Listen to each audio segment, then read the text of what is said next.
All right, let's talk about one of the most chilling books ever written, George Orwell's 1984. Today, we're not just going to skim the surface. We're going to get our hands dirty, we're going to deconstruct this terrifying world, and really look at the machinery of control that, well, that still feels pretty darn relevant today.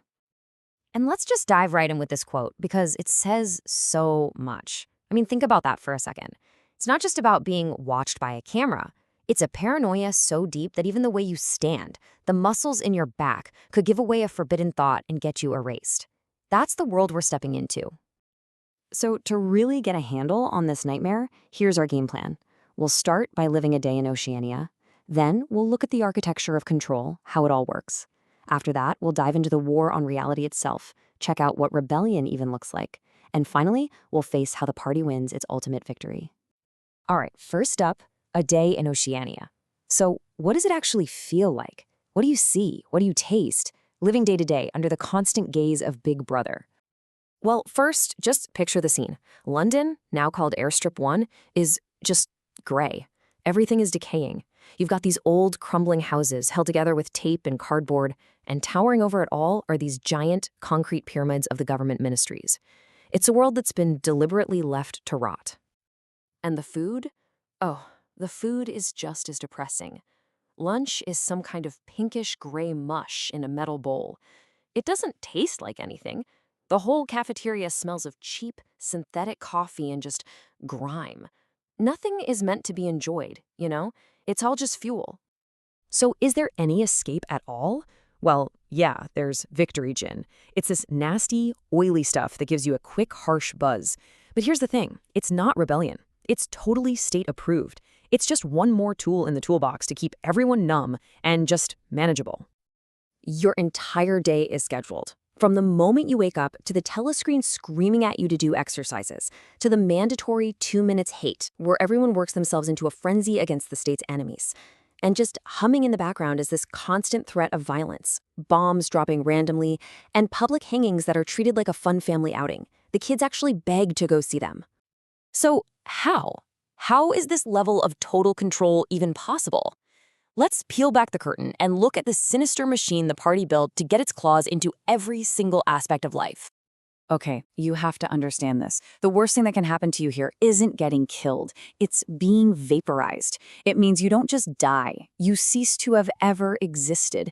Every photo, every record, every memory of you is wiped clean. It's like you were never even born.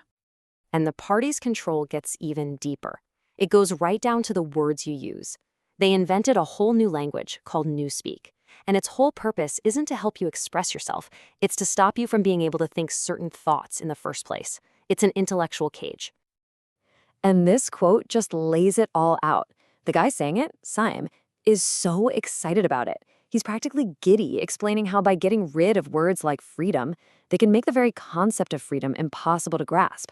I mean, how can you want something if there's no word for it? And nothing is private. Nothing.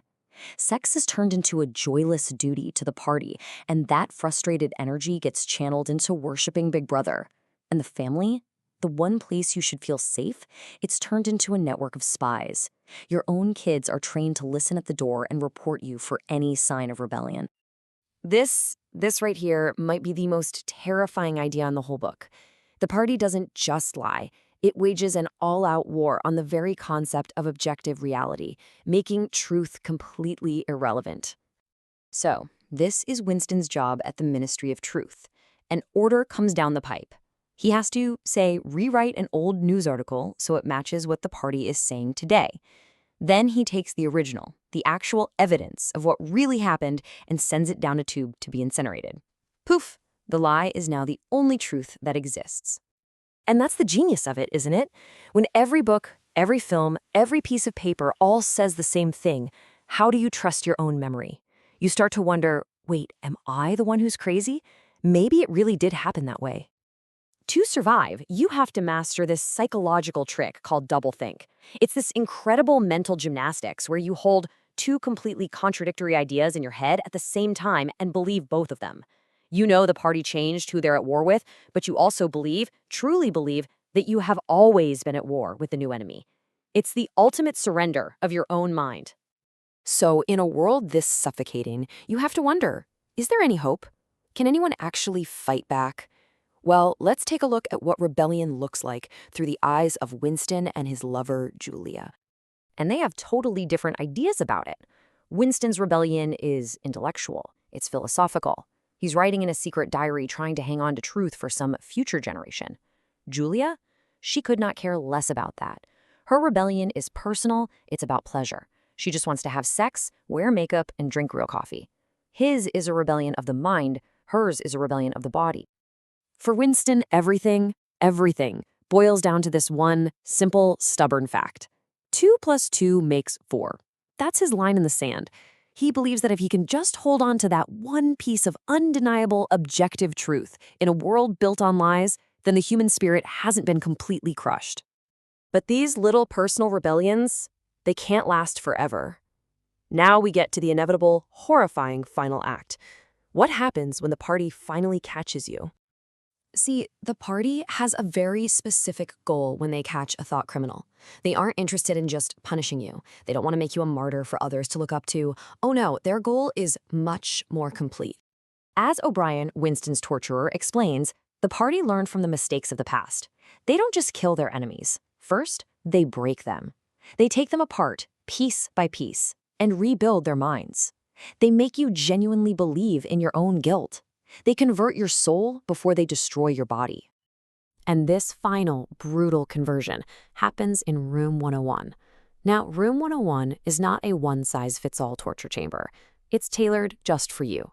It contains the worst thing in the world, your deepest, most primal fear. For Winston, that thing is rats. And this is the moment he breaks. Faced with pure, unimaginable terror, his last shred of humanity, his love for Julia, just shatters. He screams for them to torture her instead of him, and in that instant, by betraying the one person he truly loves, his inner self is completely gutted. And there it is, the chilling end. The party has won the only battle that ever mattered.